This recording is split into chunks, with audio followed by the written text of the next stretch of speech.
Howdy folks, Dr. Ed here with Total Body Healthcare, and I've got your Whiteboard Wednesday thought of the week. You know, when I'm having a discussion with a new patient about how stress causes all of our healthcare system or healthcare symptoms and problems in today's society, they immediately think emotional or mental stress, and they're not wrong. That's one of the three. Of course, physical and chemical stress cannot be ignored, but emotional stress is our topic of conversation for Whiteboard Wednesday this month. So let's talk a little bit more about it. We all can relate to the fact that when we aren't mentally, emotionally stressed, we don't feel very good, but it goes a little bit deeper than that. And I want to show you some of the things that happens inside your body when we are under constant mental, emotional stress. We all have heard that cortisol is our stress hormone.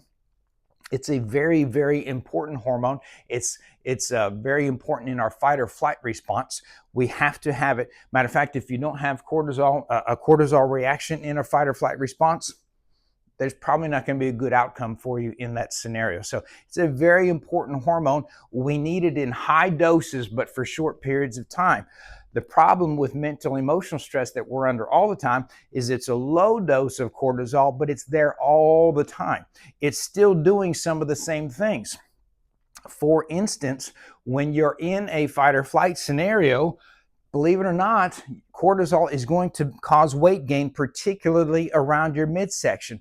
That's kind of evolutionary. Something that God built into us is to help us protect our organs if we're in a fight or flight situation. So that's one of the things that cortisol does is midsection weight gain, particularly right on the hips.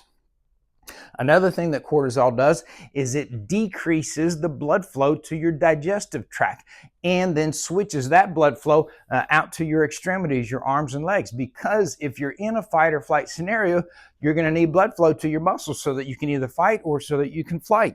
So those of you with poor digestive issues, things like irritable bowel syndrome or GERD, acid reflux, a lot of those are tied to too much cortisol in your system, not redirecting blood flow out to your arms and legs and not sending it to your gut so that you could digest your food correctly.